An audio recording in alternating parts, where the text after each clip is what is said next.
आज हम रिफ्रैक्शन के कुछ टिपिकल फेनोमेनन के बारे में हम पढ़ेंगे।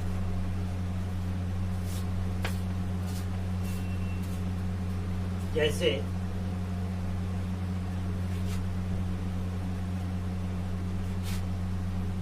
you take a coin and put in an empty bucket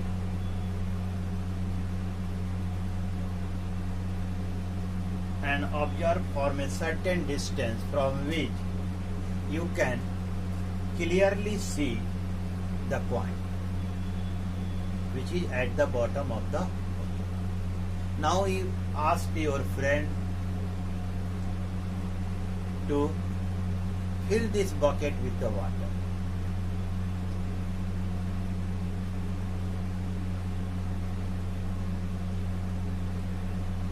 In the position, you observe the coin raise from its position. यानी हम यदि अब उस कॉइन को देखें तो कॉइन अपनी पोजीशन से ऊपर उठा हुआ प्रतीत होता है। This is due to the phenomenon of refraction. यह जो है घटना जो है रिफ्रैक्शन के कारण होती है। उसी तरह एक यदि छड़ी डाल दी जाए उसी बकेट पानी से भरे बाल्टी में और यदि दूर से ऑब्जर्व करें तो वह पानी की सतह पर छड़ी टूटी हुई प्रतीत होती है। All these are the due to the refraction. Refraction के कारण ऐसी बहुत सारी घटनाएं हमें दैनिक जीवन में भी देखने को मिलती है। जैसे twinkling of the star due to the refraction, shifting of the star, it seem to be the star shifted from its position in the night, this is also due to the refraction. The early sunrise and delay sunset is also happen due to the refraction. So now you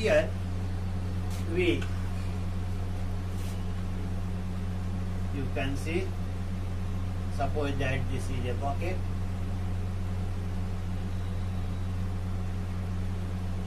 At the bottom of the bucket, this is a coin is placed. That is the position is O. Now it is filled with water. हम इसे क्या करते हैं, पानी से भर देते हैं।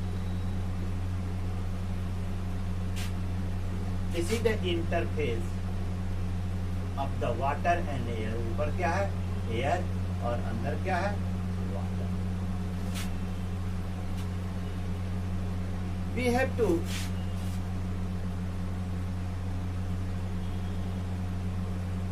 Raise incident. एक रे जो है हम नॉर्मली इंसिडेंट कराते हैं या नॉर्मली इंसिडेंट होती है इंटरफेस AB पर, without deviation it refracted in the same direction, या उसी दिशा में आगे की ओर निकल जाती है। Suppose that this is the point, कौन सा पॉइंट है, another rays with obliquely incident, this is the point Q.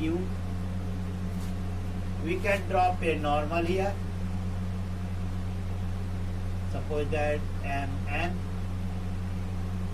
Since this ray is going from the denser to the rare, so it bend away from the keyword direction में। Now we produce the behind. अब हम इसको पीछे की ओर बढ़ाते हैं।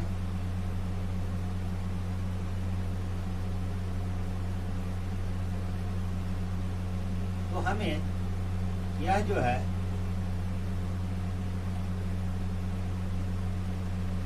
O dash पर मिलती है, ठीक है। क्यूआर को जब हम पीछे की ओर बढ़ाते हैं तो हमें कहाँ मिलती है, O डैश पर, और यही वह जो पोजीशन है जब व्यक्ति यहाँ से देखता है तो सिक्का जो है उसे ओ पर नजर ना आकर कहाँ नजर आती है, ओ डैश पर।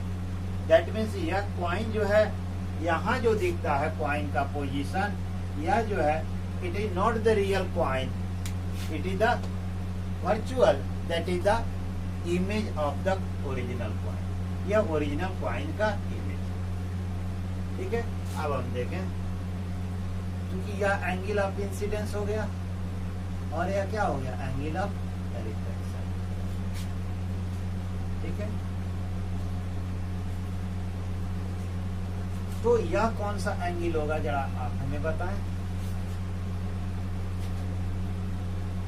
This is also B R and what this angle is also B,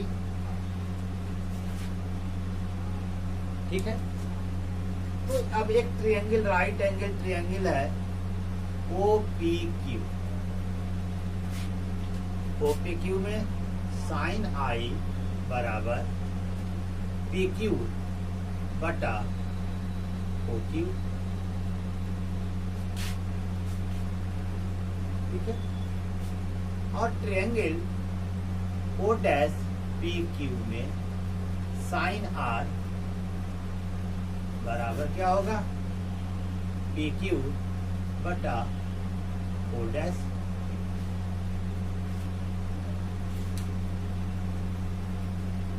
यदि हम एज्यूम कर लें कि the angle of incidence is very very small, यदि हम मान लें कि angle of incidence very very small हो, तब वैसी स्थिति में point P and Q are very close to each other. यदि यह एंगल ऑफ इंसिडेंस बहुत बहुत कम हो, तो वैसे स्थिति में point P and Q are very close to each other. If the angle of incidence very very small, then point P and Q very very close to each other। तब वैसी स्थिति में हम मान सकते हैं OQ is nearly equal to OP and O dash Q is nearly equal to O dash Q। तब हम लिख सकते हैं sine I equal to PQ बटा OP and sine R equal to PQ बटा O dash Q। Since this ray is going from denser to rare, so the refractive index of water with respect to the medium is equal to sin R by sin R। Clear? तो equal to क्या हो जाएगा, PQ बटा O dash P oblique sine PQ बटा OP। तो बराबर क्या हो गया, PQ बटा O dash P into OP बटा PQ, PQ कट गया तो बराबर OP बटा O dash P। So MUW equal to OP बटा O डैश P, या हम कहें MUWA है ना, refractive index of air with respect to water O dash P बटा। अब जरा यहां हम देखें, OP is the real depth of the coin and O dash P is the virtual depth of the apparent depth of the coin। OP बराबर real depth of coin, ठीक है, and O dash P बराबर apparent depth of coin. तो हमारा relation क्या बनता है, MUW equal to real depth बटा apparent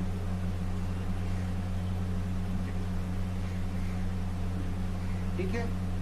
उसी तरह यहां भी W mu A equal to apparent depth बटा रियल, ठीक है। इस तरह हम देखें तो it is the relation between the real depth and the apparent depth by which we can determine the refractive index of the, is clear? Now we see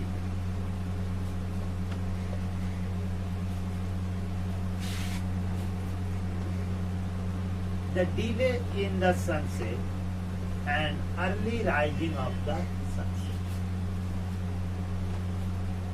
Suppose that this is the earth,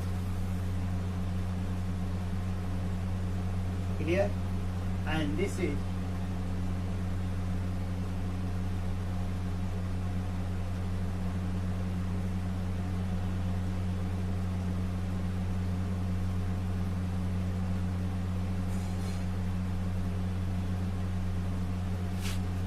the blanket of our atmosphere,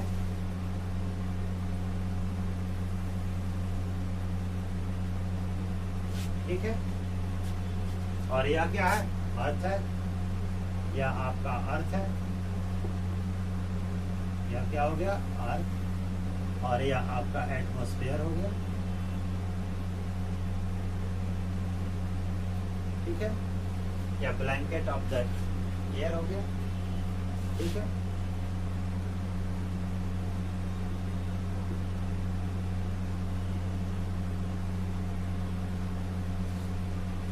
The sun is at horizon. सन कहाँ है? यहाँ horizon पर। सन is eight horizon, ठीक है। सन जो है horizon, and the observer is here.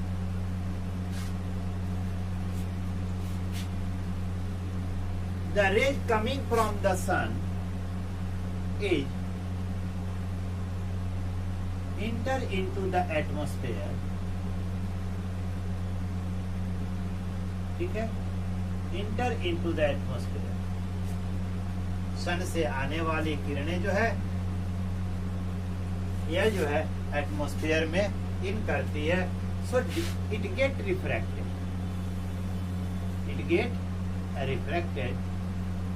in this direction. This is the observer, and observer see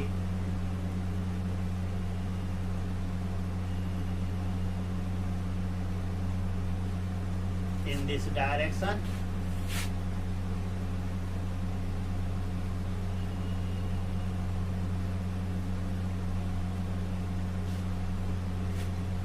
observer अब इस दिशा में देखता है।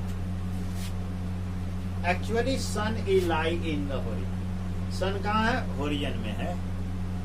सन से आने वाली रेज जो होती है वह जब एटमॉस्फेयर में इन करती है तो वह इट गेट रिफ्रैक्टेड, या इस दिशा में रिफ्रैक्ट होती है, ठीक है।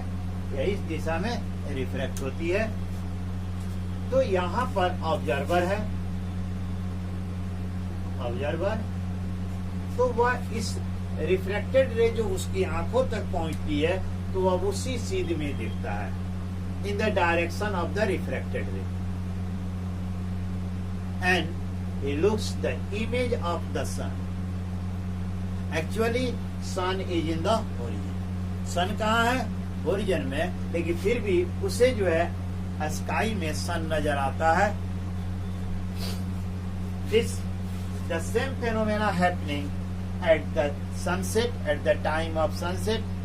Actual sun is gone on the horizon, but the observer still see the sun in the sky. In the morning, sun is in the horizon, but the observer see the sun coming on the sky. So this is the phenomenon. It happened due to the refraction of the light, and this difference is 2. Difference बराबर 2. That means delay in the sunset 2 minutes. Actual sun is already sunset, but still we see the sun in the sky.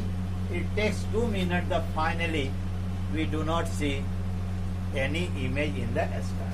Similarly, the actual sun come to the sky in the morning. It takes 2 minutes early. जो हम देखते हैं सुबह में वह image होता है, early होता है, जबकि एक्चुअल सन जो है 2 मिनट लेटर पहुंचता है. So this is the phenomenon due to the. Similarly, जब डिस्टेंस स्टार से rays coming from the distance star enter into the our atmosphere,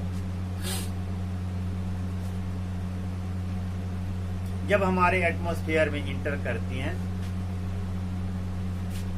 the our atmosphere having the different layer of varying density,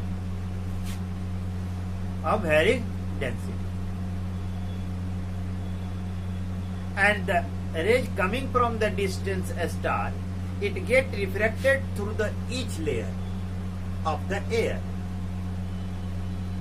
Sometime it get bent away from the normal, and sometime it bent towards the normal due to the variation in the density of the different layer. Air की जो different layers होती है उसकी density भिन्न भिन्न होती है. अलग अलग एल्टीट्यूड पर उनकी डेंसिटी जो है हमेशा बदलती रहती है. तो जब इनसे होकर डिस्टेंस स्टार से आने वाली रे जब एटमॉस्फेयर में इंटर करती है तो डिफरेंट डेंसिटीज ऑफ लेयर से होकर ये गुजरती हैं और प्रत्येक लेयर पर यह रिफ्रैक्ट होती है. तो कभी रिफ्रैक्टेड रे नॉर्मल की ओर मुड़ती है और कभी नॉर्मल से दूर है. जब ग्राउंड पर स्थित व्यक्ति के पास जब यही रिफ्रैक्टेड रे उसके आंखों तक पहुंचती है तो यह रिफ्रैक्टेड रे, चूंकि one time it bend towards the normal and other time bend away from the normal, and the observer see in the direction of the refracted ray. So the position of the star, actual star lie at the fixed position, but due to the direction of the refracted ray changing towards the normal and away from the normal, the refracted reaches to the eye of observer. Observer see in the direction of refracted ray. Observer see the image of that star which appears to be shifted from its position. जो उसे लगता है कि वह अपने position से shift कर रहा है, एक्चुअली वह अपने पोजीशन पर फिक्स है. And this is phenomena due to the refraction. The same happening, the star looks twinkling. यही स्थिति होती है जब जो है रात में तारे टिमटिमाते हुए नजर आते हैं. Because the light passes through the different layer of the air, it get refracted at the each layer.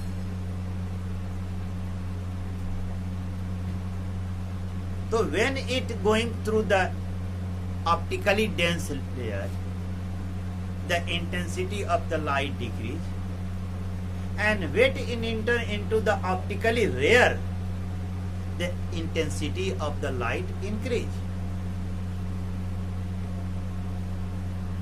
That is why, due to the varying density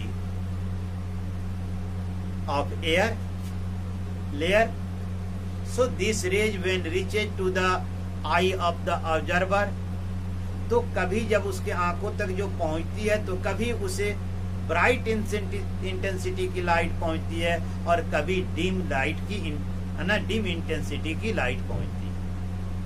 तो जब उसे ब्राइट इंटेंसिटी की लाइट पहुंचती है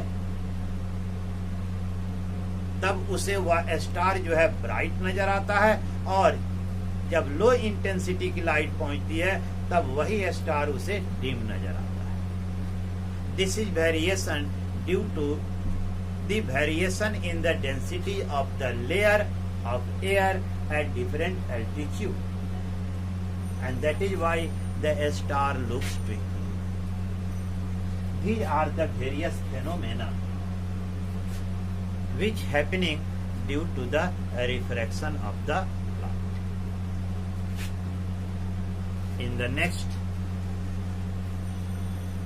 I will talk to the refraction through the spherical surfaces. Thanks.